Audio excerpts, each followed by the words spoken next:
ഞാൻ 2005 ശേഷം ആദ്യമായിട്ടാണ് കഥാപ്രസംഗം അവതരിപ്പിക്കാൻ വേണ്ടിയിട്ട് സ്റ്റേജിൽ കയറുന്നത്. അപ്പോൾ എന്തെങ്കിലും തെറ്റുകൾ ഉണ്ടാവും എന്നറിയില്ല, പകുതിക്ക് വെച്ച് മറന്നു പോകുന്ന ഒരു പ്രാക്ടീസും ഇല്ലാതെ കയറുന്ന ഒരു ഐറ്റാണ് കേട്ടോ. ക്ഷമിക്കണം എന്തെങ്കിലും തെറ്റുണ്ടെങ്കിൽ.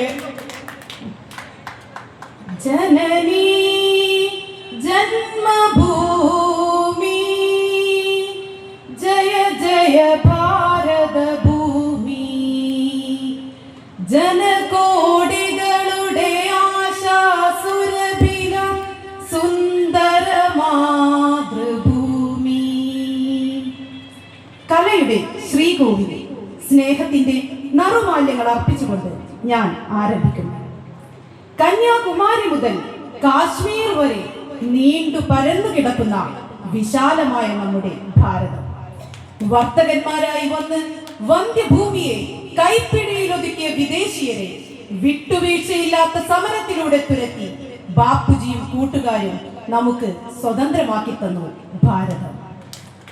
സ്നേഹമാ പൊയ്കയിൽ നീന്തുമീ ഭാരത നാട്ടുകാർ, എന്നും കൂട്ടുകാർ, സോദര ചിന്തയിൽ വാഴുമീ ഭാരത നാട്ടുകാർ, എന്നും കൂട്ടുകാർ. വിവിധ ജാതികൾ, വിവിധ മതങ്ങൾ, വിവിധ സംസ്കാര ഭിന്നതകൾ ഒരുപാടുണ്ടെങ്കിലും ഭാരതീയരെല്ലാം ഒരമ്മ പെറ്റ മക്കളാണെന്ന ബോധത്തോടെ ഒന്നിച്ചു കഴിയുന്നു. ഈ ഒത്തൊരുമക്ക് തുരങ്കം വെക്കുന്ന ക്ഷുദ്ര ശക്തികളെ ഒറ്റക്കെട്ടായി നേരിടാൻ നാം ഓരോരുത്തരും മുന്നോട്ട് വരണമെന്ന അഭ്യർത്ഥനയോടെ ഞാൻ എന്റെ വിഷയത്തിലേക്ക് പ്രവേശിക്കുകയാണ്. എന്റെ കഥയുടെ പേര് വർഗീയതയ്ക്കെതിരെ. പൂക്കൾ പുഞ്ചിരിക്കുമീ കൊച്ചു കേരളം, പച്ചപ്പട്ടു ചാർത്തി ചാഞ്ചാടും കേരളം. ഗ്രാമപകിട്ടും രമണീയതയും ഒത്തുചേർന്ന ഒരു കൊച്ചു ദേശത്ത് അടുത്തടുത്തായി 2 വീടുകൾ കാണുന്നില്ലേ? വാസുവിന്റെയും മമ്മദിക്കയുടെയും വീടുകളാണത്. 2 വീട്ടുകാരും ഒരു കുടുംബത്തെ പോലെയാണ് കഴിയുന്നത്. അവർ പരസ്പരം സുഖദുഃഖങ്ങൾ പങ്കിടുന്നു, അന്യോന്യം അറിഞ്ഞ് സഹായിക്കുന്നു. വാസുവിന്റെ മകൾ ഷീബയും മമ്മദിന്റെ മകൾ ഷമീമയും ഒരേ ക്ലാസ്സിൽ പഠിക്കുന്നു. ഇണപിരിയാത്ത കൂട്ടുകാരികളാണവർ. അന്യരെന്ന തോന്നൽ ഇന്നുവരെയില്ല, ഷീബയും ഷമീമ എന്നും ഒന്നു തന്നെ, പൂമ്പാറ്റകൾ പോലെ പൂഞ്ചിറകുമാട്ടി ഉല്ലസിച്ചു പാടി കൂടും 2 പേരും. ഷീബയുടെയും ഷമീമയുടെയും ചിന്തയിൽ ഒരിക്കലും തങ്ങൾ 2 ജാതിക്കാരാണെന്ന ചിന്ത ഉത്ഭവിച്ചിട്ടില്ല. ഒരു ഞെട്ടിൽ വിരിഞ്ഞ 2 മലരുകളായി അവർ ഒന്നിച്ചു കഴിഞ്ഞു. ഭാരതത്തിന്റെ പാരമ്പര്യം തന്നെ മതമൈത്രിയുടേതാണല്ലോ. നിസ്കാരത്തഴമ്പും ചന്ദനക്കുറിയും കുരിശും സംഗമിക്കുന്ന ഉന്നത സംസ്കാരത്തിന്റെ വിളനിലമാണ് കൊച്ചു കേരളം. വേനലും മഞ്ഞും മഴയുമായി കാലങ്ങൾ വീണ്ടും കഴിഞ്ഞു പോയി. ഗ്രാമത്തിൽ മാറ്റങ്ങളേറെ വന്നു, ചിന്തയിൽ വ്യതിയാനമേറെ വന്നു. നിഷ്കളങ്കതയുടെ നിറകുടങ്ങളായി കഴിയുന്ന ഗ്രാമീണ ജനതയെ വർഗീയമായി ചിന്തിപ്പിക്കാൻ കുടില സർപ്പങ്ങൾ വിഷം ചീറ്റിയെത്തി. ശാന്തി സമാധാനത്തോടെ ഏകോദര സഹോദരന്മാരായി കഴിയുന്ന ഹിന്ദുവിനെയും മുസൽമാനെയും തമ്മിലടിപ്പിക്കാൻ അവർ കിണഞ്ഞു പരിശ്രമിച്ചു. അക്രമങ്ങൾ ഉണ്ടായാലേ സാമൂഹ്യ ദ്രോഹികൾക്ക് മുതലെടുക്കാനാവൂ. വെള്ളം കലക്കിയിട്ട് വേണമല്ലോ അവർക്ക് മത്സ്യം പിടിക്കാൻ.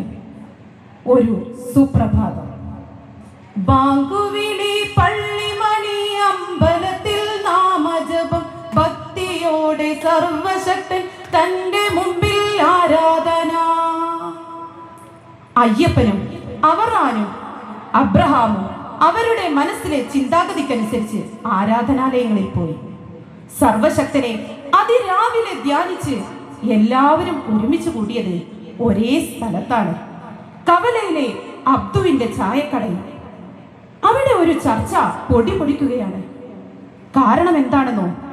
പള്ളിയിലെ മുസ്ലിയാർക്ക് ഒരു ഊമക്കത്ത് കിട്ടിയിരിക്കുന്നു. സൂക്ഷിച്ചോ, 24 മണിക്കൂറിനുള്ളിൽ പള്ളി ബോംബ് വെച്ച് തകർക്കും. കാളപെട്ടെന്ന് കേട്ട് ചിലർ കയറെടുക്കാൻ തുടങ്ങി. ആരടാ ഹിന്ദുക്കൾ പള്ളി തകർക്കുവാൻ ചുണയുള്ളവരുണ്ടെങ്കിൽ കാണട്ടെ, ആശിച്ചു വന്നാൽ കുത്തി മലർത്തിടും മിക്കളി തീക്കളി ഓർത്താട്ടെ. കഥ അവിടെയും അവസാനിക്കുന്നില്ല. അമ്പലത്തിലെ പൂജാരിക്കും കിട്ടി എഴുത്തൊരെണ്ണം. 24 മണിക്കൂറിനുള്ളിൽ അമ്പലം ബോംബ് വെച്ച് തകർക്കുമെന്നാണ് അതിലും ഉള്ളടക്കം. അത് കേട്ട് മറുഭാഗവും കലിതുള്ളി. മാപ്പിളമാരുടെ ഗർവ തകർക്കുവാൻ ആണുങ്ങൾ ഞങ്ങളിതാ വന്നേ, അമ്പലം ബോംബിടാൻ മോഹിച്ചൊരേ കൈകൾ വെട്ടിയറിയാനിതാ വന്നേ. രണ്ടു ഭാഗത്തും വാദപ്രതിവാദമായി, വാക്കായി, അടിയായി, വെട്ടും കൊലയുമായി. ഒരമ്മയുടെ മക്കളെ പോലെ ജീവിച്ചവർ ഒരു സുപ്രഭാതത്തിൽ പരസ്പരം ശത്രുക്കളായി, സംഹാര സന്നദ്ധരായി പാഞ്ഞടുക്കുന്നു. മണിക്കൂറുകൾ കൊണ്ട് ആ ഗ്രാമത്തിലൊഴുകിയ മനുഷ്യ രക്തത്തിന് കണക്കില്ല. സ്നേഹിതരന്യോന്യം വെട്ടും കൊലയരങ്ങേറി മുന്നേറി, ഐക്യത്തിൻ ചങ്ങല പൊട്ടിച്ചു കാട്ടാളരായി ആ നാശം. ഒരമ്മയുടെ മക്കളെ പോലെ ജീവിച്ചവർ പരസ്പരം കടിച്ചു കീറാൻ ഒരുങ്ങുന്നു. ഷീബയുടെയും ഷമീമയുടെയും വീട്ടുകാർ പോലും പരസ്പരം കടിച്ചു കീറാൻ ഒരുങ്ങി. പാവം ഷീബ, അവൾ ഷമീമയെ വിളിച്ചു. ആ പൂമ്പാറ്റകൾ കെട്ടിപ്പിടിച്ച് പൊട്ടിക്കരഞ്ഞു. ഈ തീ ഇനി കെട്ടടങ്ങുകയില്ലേ? അച്ഛനും ബാപ്പയും പഴയതുപോലെ ഒത്തുചേരുകയില്ലേ? ആ ബാലമനസ്സുകളിൽ ആശങ്കയുടെ കരിനിഴൽ വീശി. സ്നേഹം കൊണ്ടെന്നുമേ എന്നെ പുണർന്നൊരു കൺമണി, നിന്റെ ബാപ്പയും അച്ഛനും ശത്രുക്കളായത് എന്തേടി? ഒറ്റ വീടുപോ ജീവിച്ച് പോന്നവരെന്തിത് അയ്യയ്യാ, ഈ ദുസ്ഥിതി മാറ്റുവാൻ ഒന്നിച്ചിറങ്ങുക സോദരി. 9ാം ക്ലാസ്സിൽ പഠിക്കുന്ന ആ പെൺകുട്ടികൾ ഒറ്റ മനസ്സായി രംഗത്തിറങ്ങി. അവർ പള്ളി വരാന്തയിലെത്തി മുസ്ലിയാരെ കണ്ട് സംസാരിച്ചു. 2 സഹോദര സമുദായങ്ങൾ പരസ്പരം കടിച്ചു കയറുന്നതിൽ അതീവ ദുഃഖാകുലനായിരുന്നു അദ്ദേഹം. അത് മാറ്റിയെടുക്കാൻ രംഗത്തിറങ്ങിയ പെൺകുട്ടികളെ അദ്ദേഹം അഭിനന്ദിച്ചു. കലഹത്തിന് വഴിമരുന്നിട്ട ബോംബ് ഭീഷണിക്കത്ത് അവർ വാങ്ങി. ആ കത്തിലേക്ക് അവർ പലവട്ടം നോക്കി.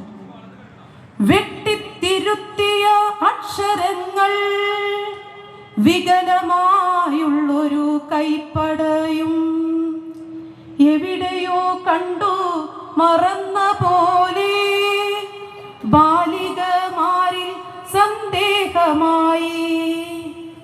അവർ അമ്പലത്തിലെത്തി പൂജാരിയെയും കണ്ട് സംസാരിച്ചു. മുസ്ലിയാരെ പോലെ തന്നെ പെൺകുട്ടികളുടെ അന്വേഷണ തൃഷ്ണതയിൽ അദ്ദേഹത്തിനും മതിപ്പുളവായിരുന്നു. അദ്ദേഹം തനിക്ക് കിട്ടിയ കത്തും അവരെ ഏൽപ്പിച്ചു. ആ കത്തും അവർ വായിച്ചു. സൂക്ഷിച്ചു നോക്കും തോറും അവർക്കൊരു കാര്യം മനസ്സിലായി. രണ്ടും ഒരാളുടെ എഴുത്തു തന്നെ, ഒരേ കയ്യക്ഷരം. ഇത് നമുക്ക് പരിചയമുണ്ടല്ലോ. പെട്ടെന്നൊരു മുഖം ഷീബയുടെ മനസ്സിൽ തെളിഞ്ഞു വന്നു. യുറേക്ക! അവൾ മേൽപോട്ട് ചാടി. എന്താടി, നിനക്ക് ഭ്രാന്ത് പിടിച്ചോ? ഷമീമ ചോദിച്ചു. ഇല്ല ഷമീമ, ഞാൻ പ്രതിയെ കണ്ടുപിടിച്ചു. ആരാണ്? അന്നെനിക്കു കത്തു തന്ന വീരനാണ് ഇവൻ, തോറ്റു തോറ്റു 10ലെത്തിയ പോക്കരാണ്. അന്നെനിക്കു കത്തു തന്ന വീരനാണ് ഇവൻ, തോറ്റു തോറ്റു 10ലെത്തിയ പോക്കരാണ്. വയസ്സ് 10-18 10ാം ക്ലാസ്സിൽ പഠിക്കുന്ന പോക്കര്. എല്ലാവിധ തെമ്മാടിത്തരങ്ങൾക്കും മുൻപന്തിയിൽ നിൽക്കുന്ന പോക്കര്. അവന്റെ കുരുട്ടുബുദ്ധിയിൽ ഉദിച്ചതായിരിക്കുമോ ഈ ദുഷ്ടബുദ്ധി? പെൺകുട്ടികൾ മടിച്ചു നിന്നില്ല. അവർ നേരെ പോലീസ് സ്റ്റേഷനിലേക്ക് നടന്നു. സബ് ഇൻസ്പെക്ടർ ഒരു നല്ല മനുഷ്യനായിരുന്നു. അദ്ദേഹം പെൺകുട്ടികൾ പറഞ്ഞതെല്ലാം മനസ്സിലാക്കി. നേരെ ചെന്ന് പോക്കരെ ചോദ്യം ചെയ്തപ്പോൾ കാര്യങ്ങൾ വ്യക്തമായി. അവനെ കസ്റ്റഡിയിലെടുത്ത് കിട്ടേണ്ടത് കിട്ടിയപ്പോൾ അവൻ മണിമണി പോലെ എല്ലാം തുറന്നു പറഞ്ഞു. ഞാനും എൻ കൂട്ടുകാരൻ ദാസനും ചേർന്നാണീ വേല ചെയ്തു. ബുദ്ധി അവൻ്റെതാണേ, ഈ കൈയെഴുത്തെൻ്റെതാണേ. ഇൻസ്പെക്ടറും കൂട്ടുകാരും ഉച്ചഭാഷണിയിലൂടെ വിവരം നാട് മുഴുവൻ അറിയിച്ചു. 2 ദേശദ്രോഹികളായ ചെറുപ്പക്കാരുടെ ദുർബുദ്ധി കൊണ്ട് എടുത്തുചാടി ചോരപ്പുഴയൊഴുക്കിയതിൽ അവരെല്ലാം നാണിച്ചു തല താഴ്ത്തി. മാനവ മൈത്രി സംഘത്തിന്റെ ആഭിമുഖ്യത്തിൽ പ്രതികളെ പിടികൂടാൻ സഹായിച്ച ഷീബക്കും ഷമീമക്കും നാട്ടുകാർ പൗരസ്വീകരണം നൽകി. അവർ നാടിന്റെ കണ്ണിലുണ്ണികളായി മാറി. പ്രസംഗകരെല്ലാം അവരെ അഭിനന്ദനങ്ങൾ കൊണ്ട് വീർപ്പ് മുട്ടിച്ചു.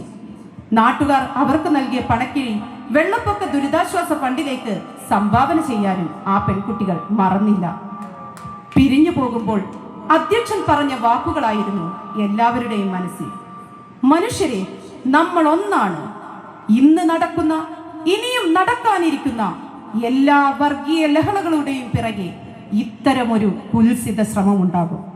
അതുകൊണ്ട് കാളപെട്ടെന്ന് കേട്ടാലുടനെ നമ്മൾ ആരും കയറെടുക്കരുത്. ഇത്രയും പറഞ്ഞുകൊണ്ട് എൻ്റെ കഥ അവസാനിപ്പിക്കുന്നു. ജനനീ ജന്മഭൂമി, ജയ ജയ ഭാരത ഭൂമി, ജനകോടികളുടെ ആശാസുരബില സുന്ദര മാതൃഭൂമി. നന്ദി.